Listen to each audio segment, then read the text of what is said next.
My sister, who's 6 years older than myself, she was in the ballet for a few years and she went from Paris to everywhere else. When they came to London, they were looking for a childlike person, and because I was small and, well, petite, so they say, I got the role. And I didn't even have an audition. I just happened to like me as a person, so I joined the ballet. I was just part of the group called the ballet.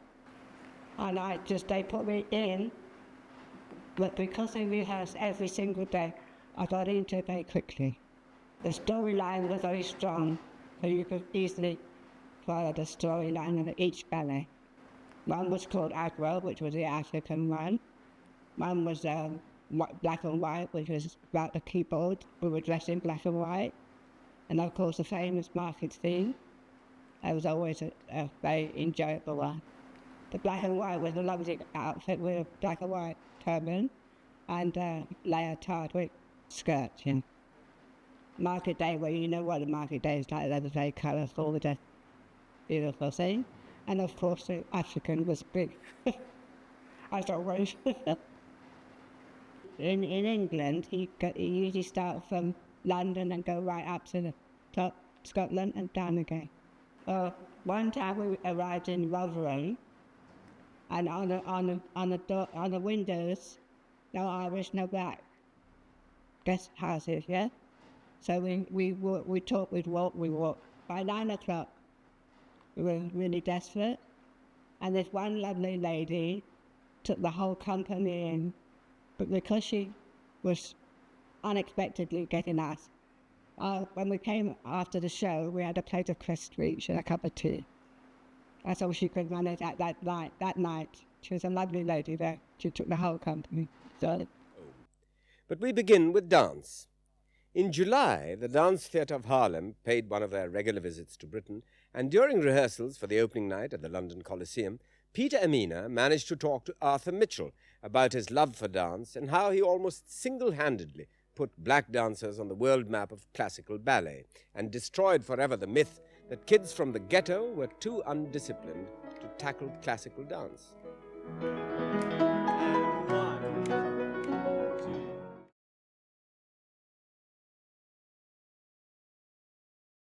My name is Adam James. First time I auditioned was for be a Royal Academy Scholar. So I would have been about 11. And at the end of the class, they would call people's names up who were going to be offered a scholarship. And my name wasn't called. Basically, we found out later that she didn't know that she could accept me because I was black. And she had to ask other people whether it was all right for me to be accepted. So in the end, I was accepted. But yeah, that wasn't a very good experience as a first audition. My first professional job was with Dance Theatre of Harlem.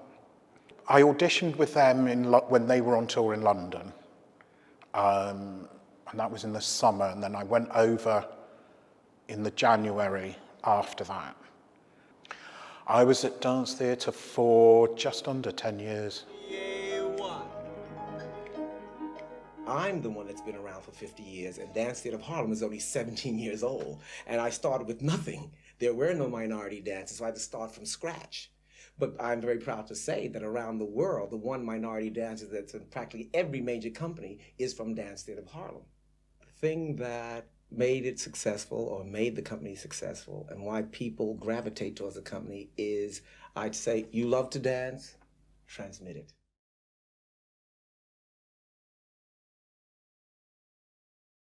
I'm Adeshola Akinlay, and I'm a choreographer and an artist scholar. I think I always danced around, and I remember dancing around as a young person. And my mum started to take me to after-school dance classes at White Lion Street. And White Lion Street had ballet classes. And through all of those, I learned contemporary dance and ballet side by side. So I ended up getting to know ballet in my body really well, and ballet and Graham. And then I went to a performing arts school halfway through my secondary schooling. And when I started to do more kind of formal dance training that wasn't after school programs, I started to be told that I couldn't do ballet. But in general, the different schools that I went to were not encouraging for me to do ballet because of being black, and they couldn't foresee it being something that would be possible. I mean, that was how they put it. I mean, it was possible because I was doing it in front of them, but they didn't want to encourage it. Yeah, so after I had that interview, that thing where they were like, oh, you should give up dancing, I felt like, was I crazy? Because I didn't feel like I wasn't that good at dancing. And I also love dancing. Like, can't imagine not being a dancer. And Dance Theatre of Harlem were on tour that summer that I graduated. So I went to class, and in class he chose me to go to Dance Theatre of Harlem. Like, they were looking for people to maybe bring. So that was the answer. Like, I asked, do you think I should give up dancing? And he was like, no, come to Dance Theatre of Harlem.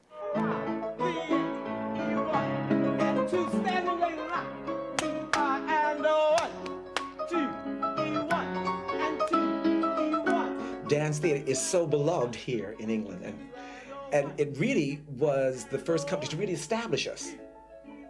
And every time I would go out the stage door, there'd be young minority dancers saying, I would like to be a ballet dancer. I've studied at so-and-so school. I've had this training, but no one's going to use me. And I started in 1976, I think it was, even 74 actually, started taking kids back to America. Julie Felix, who's still in the company, she's married to Joseph Chipola.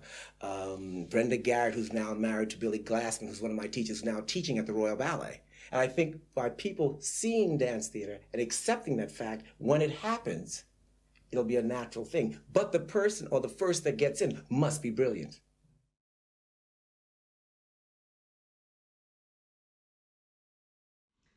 Hello, my name's Julie Felix.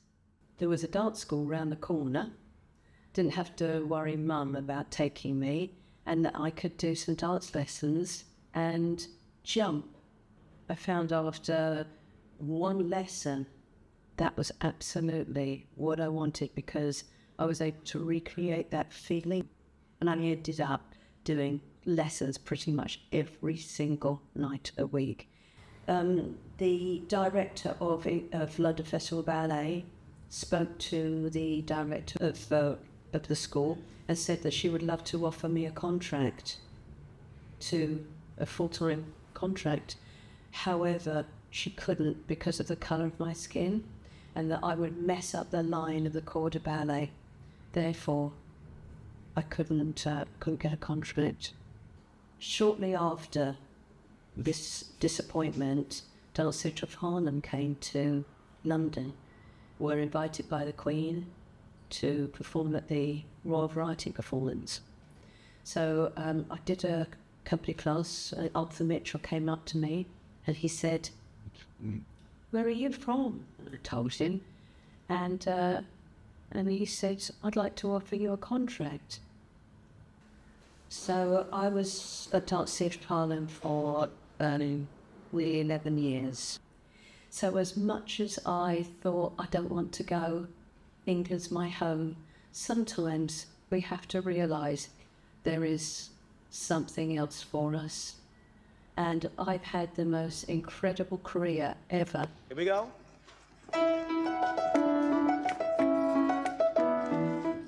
Also, there was a fallacy that blacks cannot do classical ballet.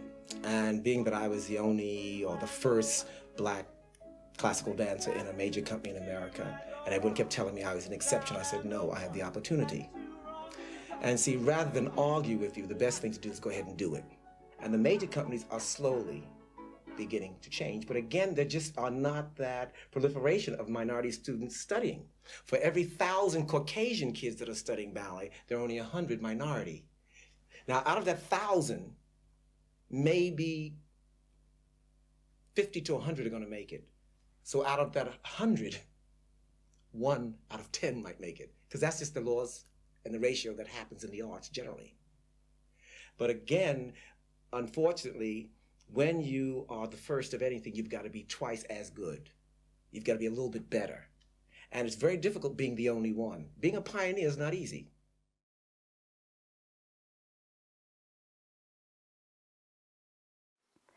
Hello, my name is Carol Straker, and I am a dancer.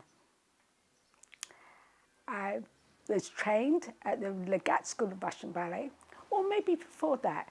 When I was very, very young, a bit younger, we used to have ballet classes. I know Miss Powell, a little lady, she taught me ballet, and that's how I really started. Because I don't like to start off with I went to Legat School, because I did go to Legat School of Russian Ballet out in Sussex. You see, you have to remember at that point in time, a lot of these companies, like even Royal Ballet, they used to have something in their brochure saying that they did not want to accept people of foreign origin. And at that time, you had to go and take your passports to auditions as well, so they could actually see where you were from. One of my desires was to be around more black dancers, because I was not around black dancers. I want to go to America. Dance Theatre of Harlem, I got to get to Dance Theatre of Harlem.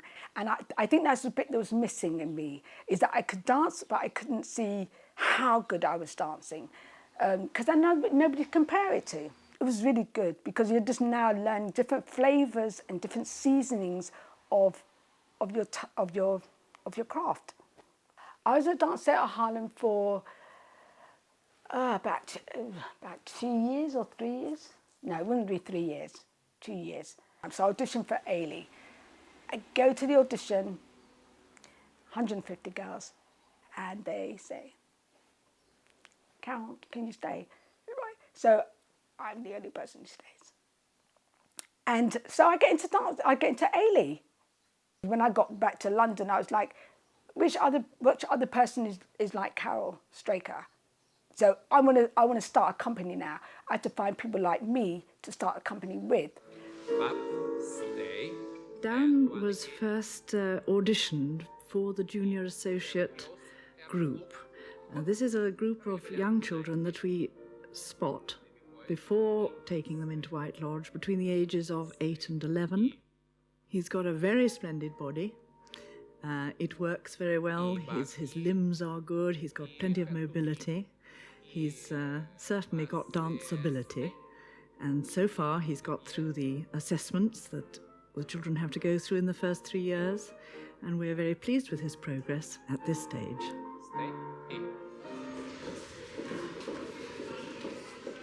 Evan is a delightful young man. He came into the upper school last September as a first-year student. He's 16. He is very well built for a male dancer. He has splendid proportions. He's tall, a very outgoing personality, a tremendous will to succeed. And we are delighted with his progress at the moment. My future hopes as a dancer are to get into a good classical company. I mean, I'd love to get into the Royal Ballet Company, definitely. I certainly foresee the day that we have a non-white student entering the Royal Ballet Company. If they have the talent and they are properly trained, which I trust they will be coming through the school, yes, no doubt about it.